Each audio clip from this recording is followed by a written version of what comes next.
Subscribe कीजिए हमारे YouTube channel को और बेल आइकन को भी दबाएं टेक्नोलॉजी और ऑनलाइन अर्निंग से रिलेटेड वीडियो सबसे पहले देखने के लिए। क्वेश्चन नंबर 1, किन्नरों से कौन सी चीज़ मांग कर लेनी चाहिए? यह प्रश्न आयशा ने करनाल से पूछा है। दरअसल किन्नरों को कुछ न कुछ हम अपनी खुशी से पैसे देते हैं, परंतु अगर उनसे हम मांगकर 1 रुपया भी ले लेते हैं तो अगर वह हमें खुशी खुशी दे देते हैं तो यह हमारे लिए बहुत खुशी की बात होती है। ऐसा कहा जाता है कि अगर किसी व्यक्ति को पैसों की तंगी आ रही है और अगर वह किन्नरों से 1 रुपये का सिक्का भी लेकर अपने पास रख लेते हैं तो उसके पास पैसे की कमी धीरे धीरे ख़त्म हो जाती है। कहने का भाव यह है कि किन्नरों की दुआएं हमारे लिए बहुत ही काम आती है। उनको देने से हमारे पास कोई कमी नहीं आती और अगर वह भी हमें इसके बदले में कुछ दे देते हैं तो हमारी बरकत और भी अधिक हो जाती है। क्वेश्चन नंबर 2, मृतक के नाक और कान में रुई क्यों डाली जाती है? यह प्रश्न आकांक्षा ने नेपाल से पूछा है। दरअसल वैज्ञानिकों ने एक थ्योरी में बताया है कि मृतक के कान और नाक में रुई इसलिए डाली जाती है ताकि उसमें कीटाणु प्रवेश ना कर सके। कान और नाक रुई से बंद रहेंगे तो उसमें कीटाणु नहीं घुसेंगे। लेकिन उसके बाद सवाल ये उठता है कि यदि एक बार व्यक्ति ने अपने शरीर को त्याग दिया तो कीटाणु से क्या फर्क पड़ने वाला है? लेकिन सही मायने में देखा जाए तो इसके कई सारे कारण हो सकते हैं। जैसे नंबर 1, इंसान के नाक और कान में रुई डालने का पहला कारण यह है कि मर जाने पर इंसान के शरीर से एक द्रव निकलता है और उसी द्रव को रोकने या सोखने के लिए रुई का इस्तेमाल किया जाता है। नंबर 2, हिंदू धर्म गरुड़ पुराण में इस बात का जिक्र है कि व्यक्ति के मर जाने पर शरीर के खुले हिस्सों में सोने का कण रखा जाता है जिसे तुस कहते हैं। इसे शरीर के 9 अंगों में रखा जाता है। उन 9 अंगों में कान, नाक, आंख, मुंह समेत कई अन्य अंग भी शामिल होते हैं। सोना बहुत ही पवित्र होता है, इसलिए इसे शरीर के खुले हिस्से में रखा जाता है। कहता है कि यदि स्वर्ण को शरीर के अलग अलग हिस्सों में रख दिया जाए तो मृतक की आत्मा को शांति मिलती है। इसके अलावा उसके सारे पापों का नाश भी हो जाता है। लेकिन कान और नाक के छेद बड़े होने के कारण इसमें सोने का टुकड़ा नहीं डाला जाता। ऐसा करने से टुकड़ा कान और नाक में गिरने का खतरा रहता है, इसलिए इसमें सोने के टुकड़े के बजाय रुई डाला जाता है। क्वेश्चन नंबर 3, मनुष्य के सांस लेने पर कितना शोर होता है? यह प्रश्न रजिया ने बिहार से पूछा है। दरअसल सामान्य तौर पर जब हम और आप सांस लेते हैं तो सांस की आवाज़ या शोर 0.5 dB 10 डेसिबल होती है। क्वेश्चन नंबर 4, क्या इस्लाम में बुर्का पहनना अनिवार्य है? यह प्रश्न राजकुमार ने बिहार से पूछा है।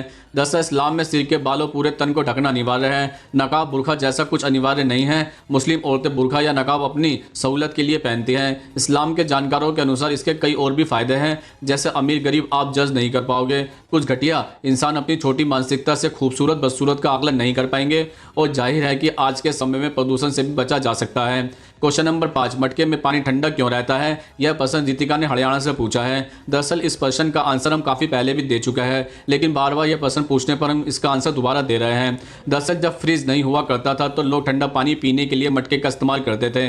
कई लोग आज भी फ्रिज के बजाय मटके के पानी का इस्तेमाल करते हैं। लेकिन क्या आप जानते हैं कि आखिर मिट्टी के घड़े में पानी कैसे ठंडा हो जाता है?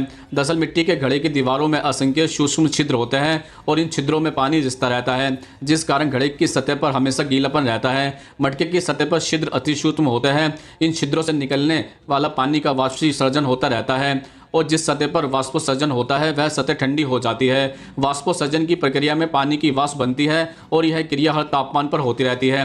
वाष्पोत्सर्जन की क्रिया में बुलबुले नहीं बनते हैं और वायु की गति वाष्पोत्सर्जन की दर को तेज कर देती है। साफ है कि जब घड़े की सतह पर वाष्पोत्सर्जन की प्रक्रिया चलती रहती है जिससे उसकी दीवारें ठंडी रहती है और इसी के चलते मटके का पानी भी ठंडा रहता है। क्वेश्चन नंबर 6, क्या आज भी साधु संतों के पास अद्भुत सिद्धियां हैं? यह प्रश्न लोकेश ने गुजरात से पूछा है।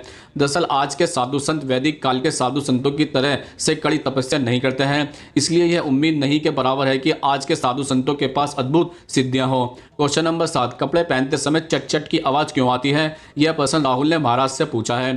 दरअसल विज्ञान ने आवेश 2 प्रकार के निर्धारित किए हैं। नंबर 1, धनावेश पॉजिटिव चार्ज, नंबर 2, ऋण आवेश नेगेटिव चार्ज।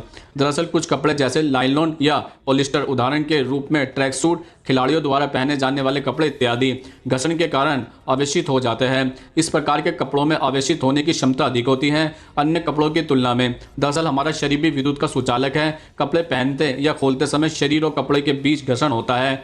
इसके परिणामस्वरूप इन दोनों में विपरीत आवेश प्रेरित होते हैं। जब यह आवेश एक दूसरे से टकराते हैं तो उदासीनताकरण प्रक्रिया होती है जिसके फलस्वरूप ध्वनि और विद्युत ऊर्जा निकलती है। ध्वनि हमें चटचट के रूप में सुनाई देती है जबकि विद्युत को आप देख सकते हैं यदि आसपास अंधेरा हो तो। क्वेश्चन नंबर 8, क्या पोर्न मूवी रियल होती है? यह प्रश्न पंकज ने सिरसा से पूछा है। दरअसल इस प्रश्न का जवाब हम सिर्फ एजुकेशन पर्पज के लिए दे रहे हैं। किसी भी प्रकार की अश्लीलता को बढ़ावा देना हमारे कार्य नहीं है। तो चलते हैं जवाब की तरफ। दरअसल पॉर्न देख देख कर लोग सेक्स को लेकर बहुत सारी ऐसी इच्छाएं पाल लेते हैं जो हकीकत से कोसों दूर होती है। इस वजह से वह रियल लाइफ के रियल सेक्स का आनंद उस तरह नहीं उठा पाते जिस तरह चाहे तो वह उठा सकते हैं। रियल सेक्स को एंजॉय करना है तो अपने दिमाग से पॉर्न सेक्स की वजह से पैदा हुई सारी एक्सपेक्टेशन को बाहर निकालिए। इसलिए यह कह सकते हैं कि जो पॉर्न मूवी में दिखाया जाता है वह सब फिल्म के दृश्य होते हैं और असल जिंदगी में ऐसा नहीं होता है। क्वेश्चन नंबर 9, यमराज की मृत्यु कैसे हुई? यह प्रश्न रामेश्वर ने उत्तर प्रदेश से पूछा है। दरअसल जो बात हम आपको बताने जा रहे हैं इस बात में कितनी सच्चाई है इस बात की पुष्टि हम नहीं करते। दरअसल एक बार कार्तिकेय और यमदेव के बीच घमासान युद्ध हुआ।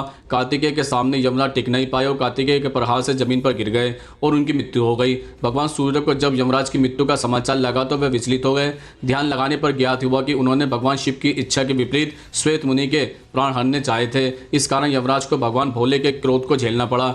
यमराज सूर्यदेव के पुत्र हैं और इस समस्या के समाधान के लिए सूर्यदेव भगवान विष्णु के पास गए। भगवान विष्णु ने भगवान शिव की तपस्या करके उन्हें प्रसन्न करने का सुझाव दिया। सूर्यदेव ने भगवान शिव की घोर तपस्या की जिससे भोलेनाथ प्रसन्न हो गए और उन्हें दर्शन देकर वरदान मांगने को कहा। जब सूर्यदेव ने कहा कि हे महादेव, यमराज की मृत्यु के बाद पृथ्वी पर भारी असंतुलन फैला हुआ है, पृथ्वी पर संतुलन बनाए रखने के लिए यमराज को पुनर्जीवित कर दे। भगवान शिव ने नंदी से यमुना का जल मंगवाकर यमदेव के पार्थिव शरीर पर छिड़का जिससे वो पुनः जीवित हो गए। तो दोस्तों आज हमने आपके द्वारा पूछे जाने वाले प्रश्नों का उत्तर देने की पूरी कोशिश की है।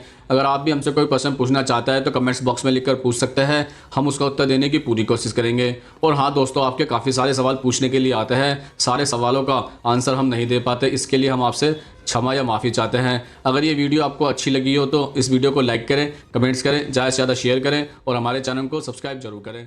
नमस्कार दोस्तों।